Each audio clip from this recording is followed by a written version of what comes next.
The Word of God is alive and powerful, sharper than any two-edged sword, piercing even to the dividing asunder of the soul and spirit, and of the joints and the marrow, and is a critic of the thoughts and intents of the heart.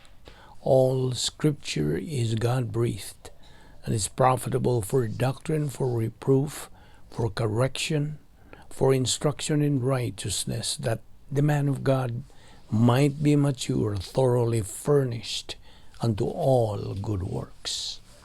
Before we start our Bible study, as usual, we have to examine our conscience, if we still have some sins, mental, lingual, or over sins. We have to name all these sins directly and privately to God the Father, so we can be filled by God the Holy Spirit, and God the Holy Spirit can control while we study God's Word.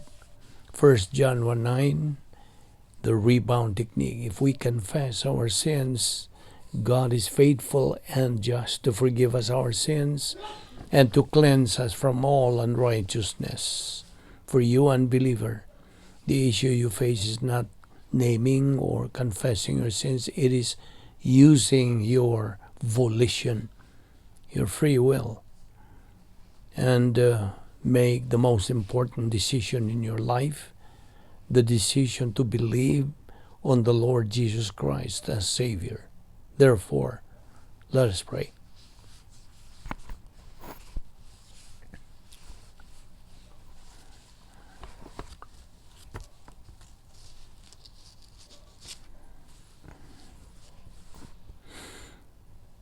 Let us pray. Magampo ta. Amahan namong langit nun, nagpasalamat kami kanimo.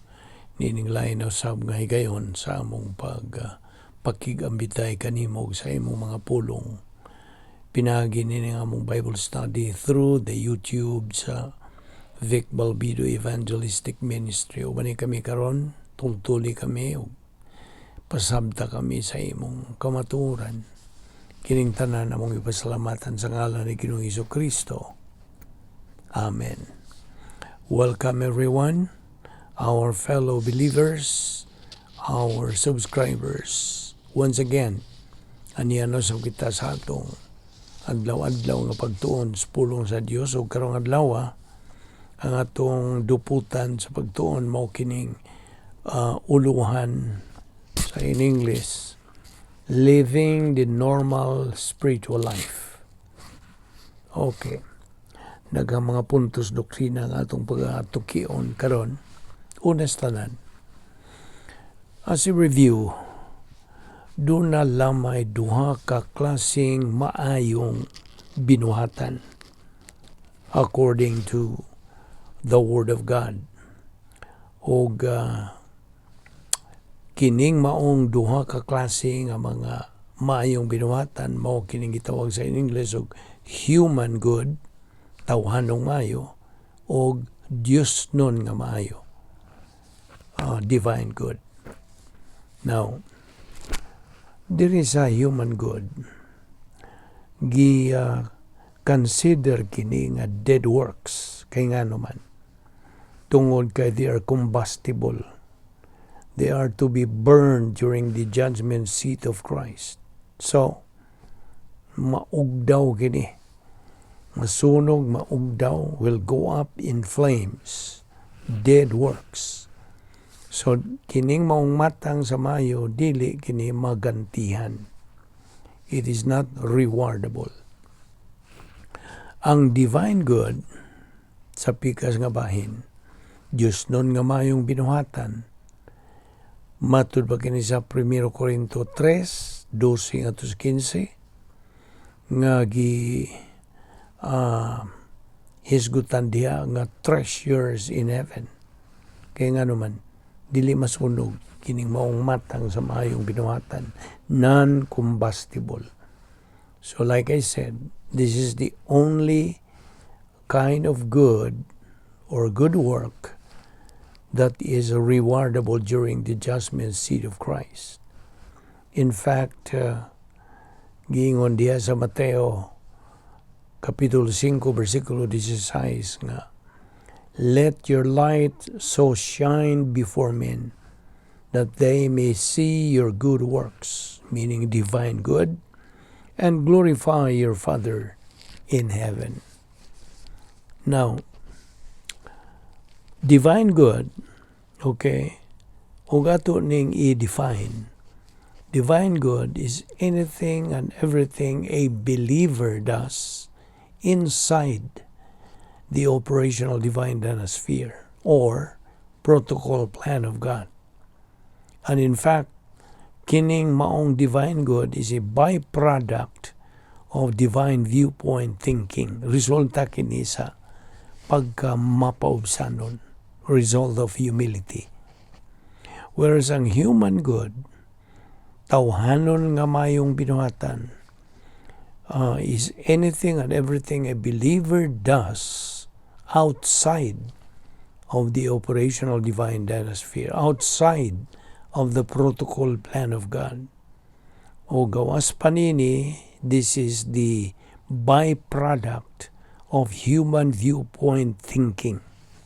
Nga mo resulta ngadto sa self-righteousness and arrogance and approbation lust. Now, inumdumi katong prinsipyo nga kanunay natong ginalatid dinhi sa atong pagtuon sa pulong sa Dios nga ang Dios mopauswa ngadto sa usa ka mapaubsanon.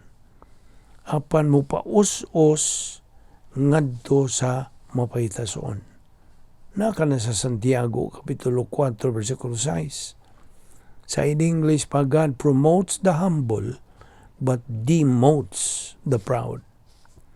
Kaya ang prinsipyo, tingali imong nadungog kini sa atong Bible study nga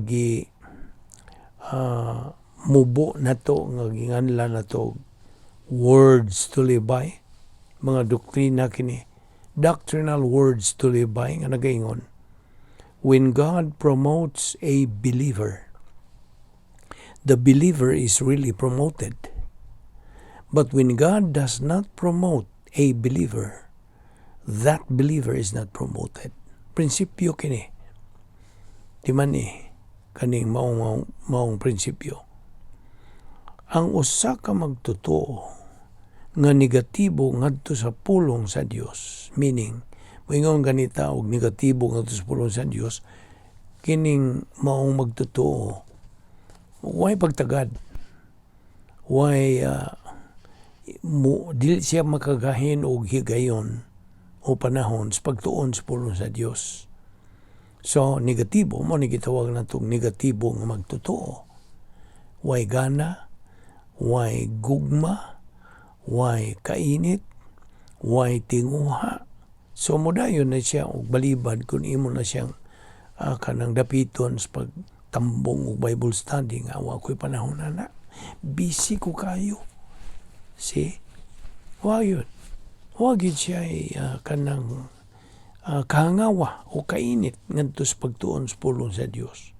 So he is considered a negative believer. Now, a believer who is negative to doctrine, ingnola na to negative to doctrine, meaning wa siya gana lagi pagtuon sa pulong sa Dios, is like someone who is cutting off his power supply. Sama ba sa outage or blackout o brownout?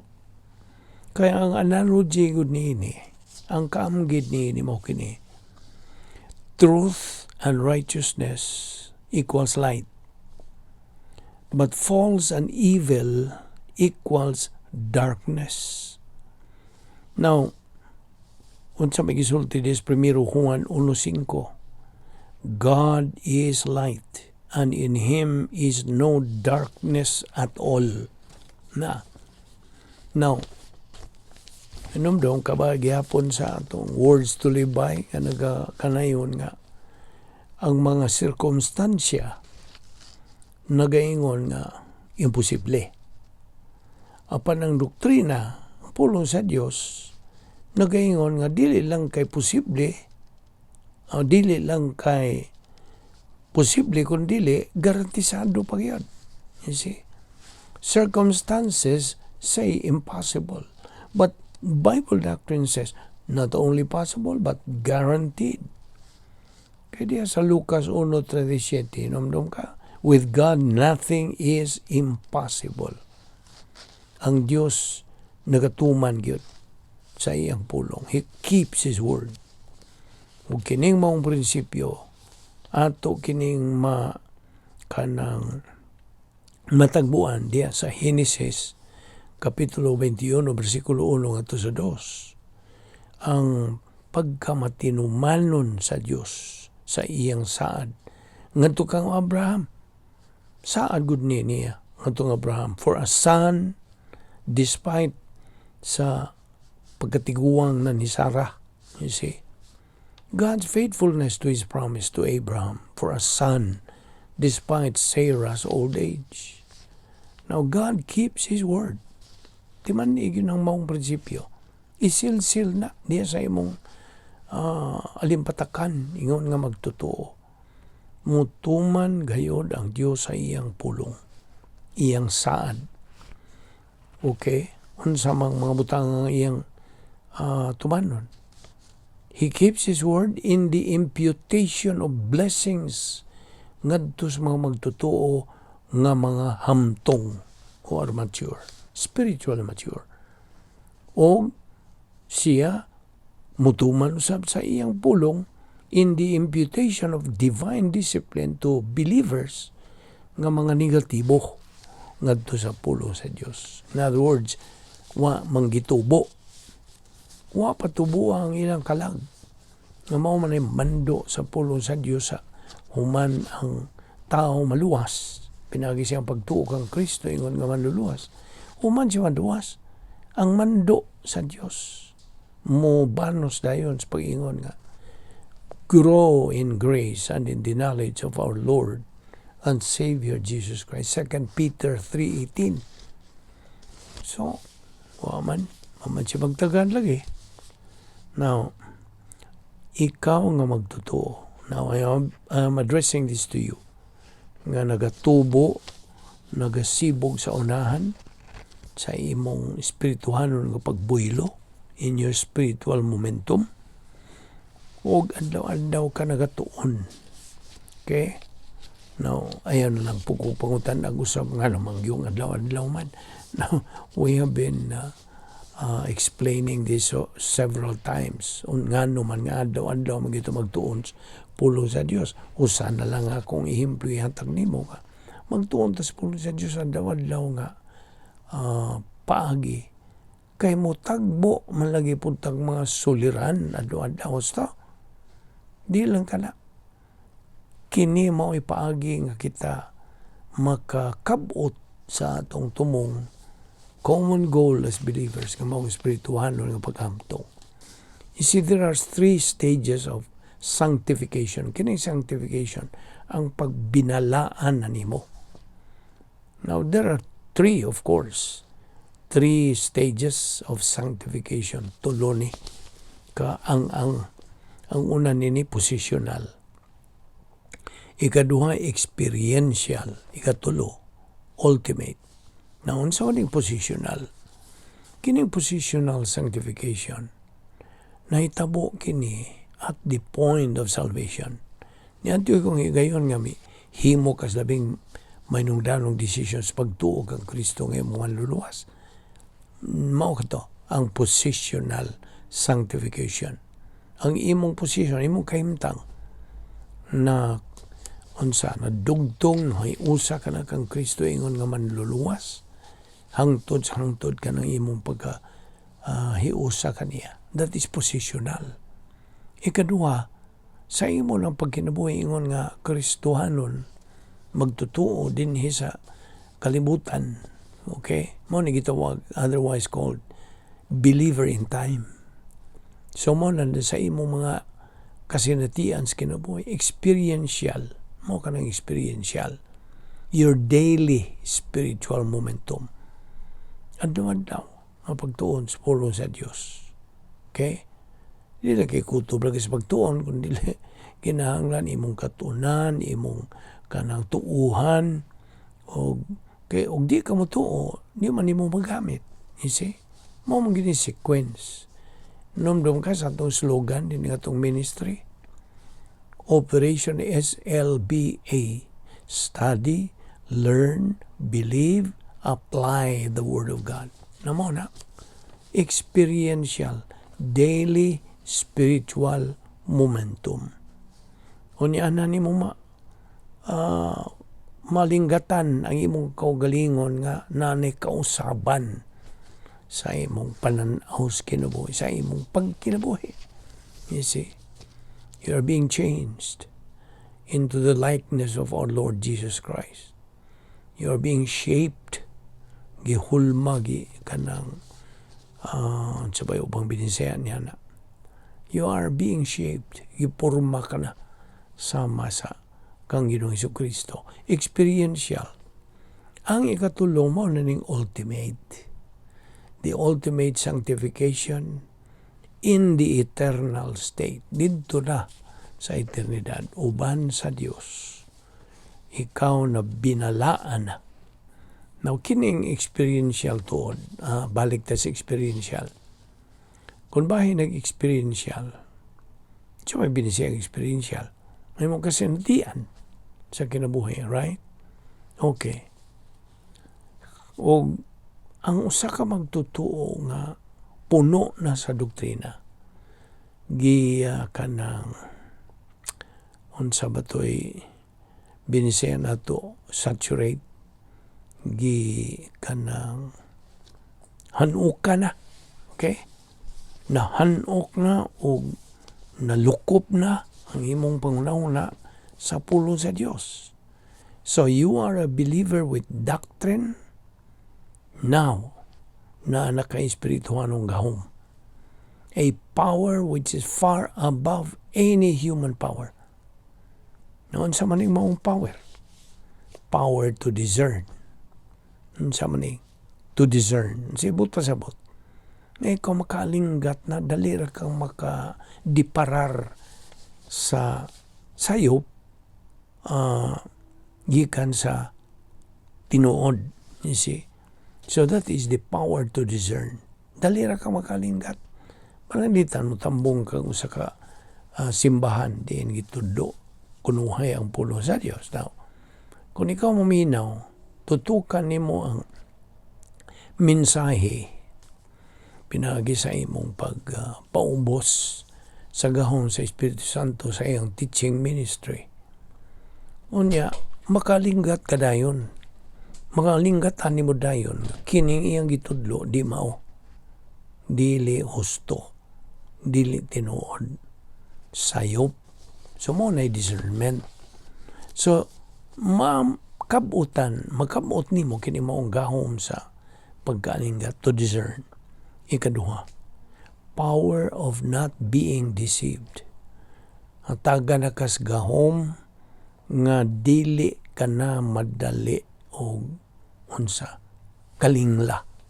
Di na ka madaas mga mini. Ikatulo, power to refuse to commit sin.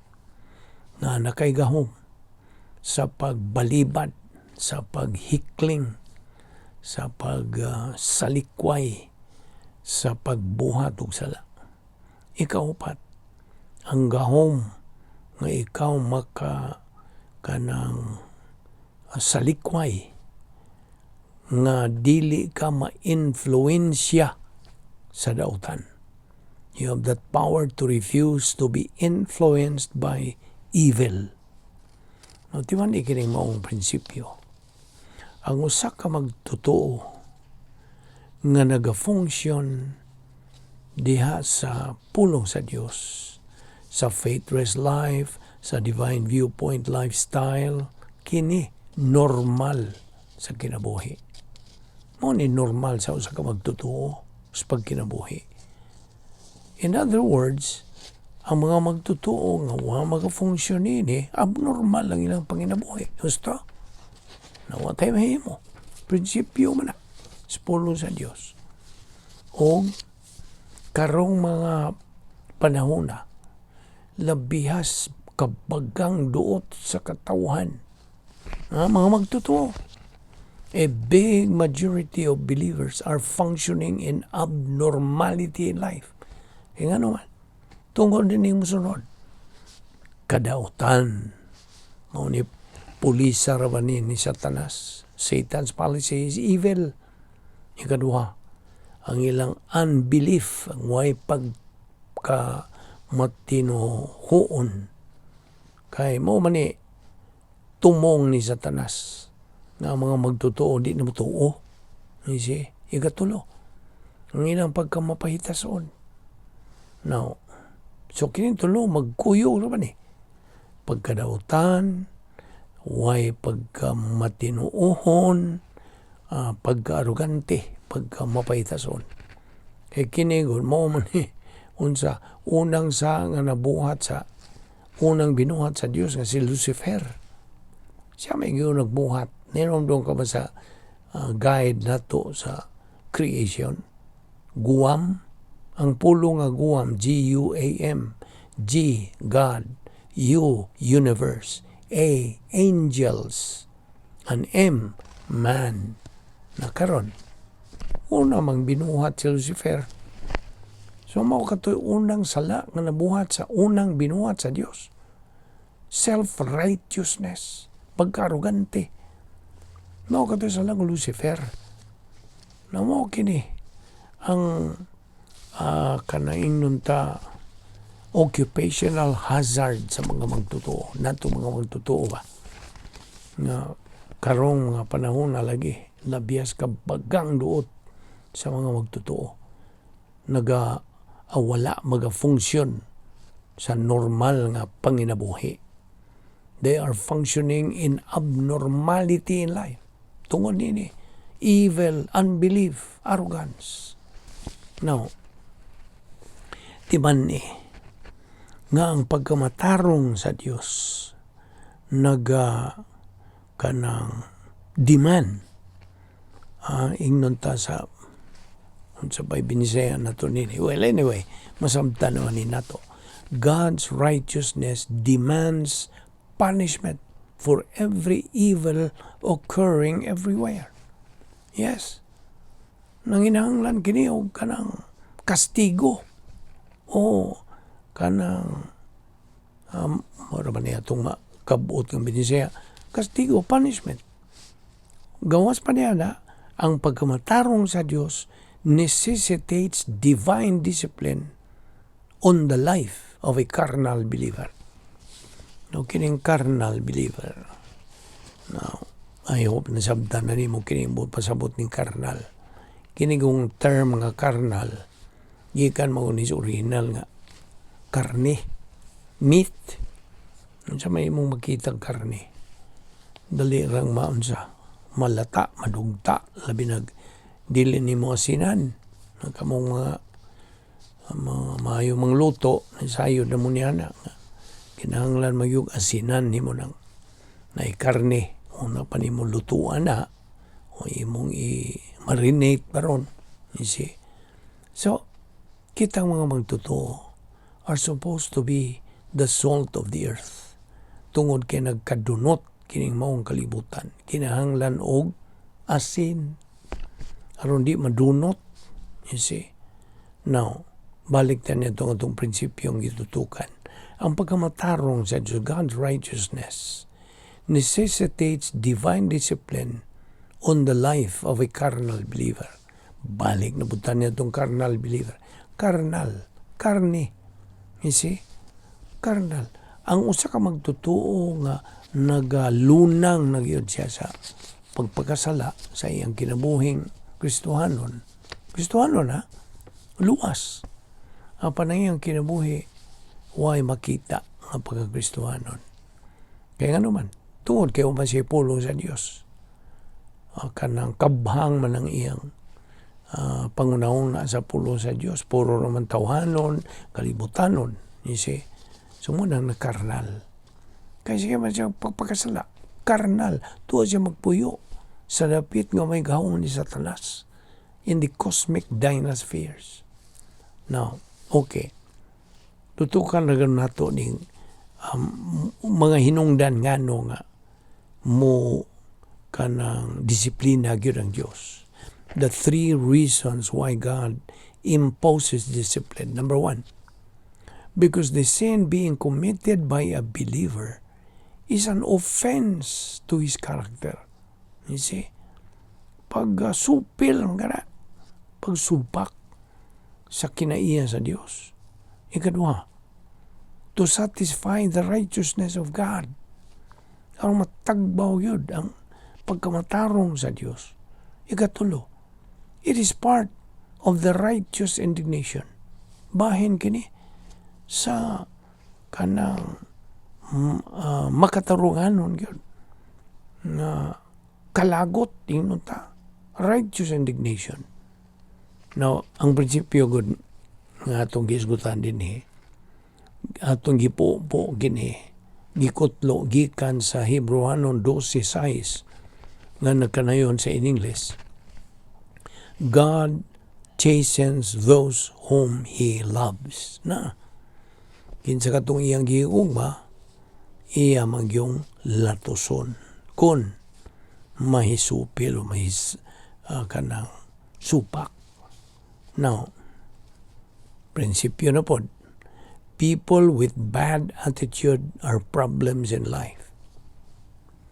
People with good attitude are wonderful and successful people in life.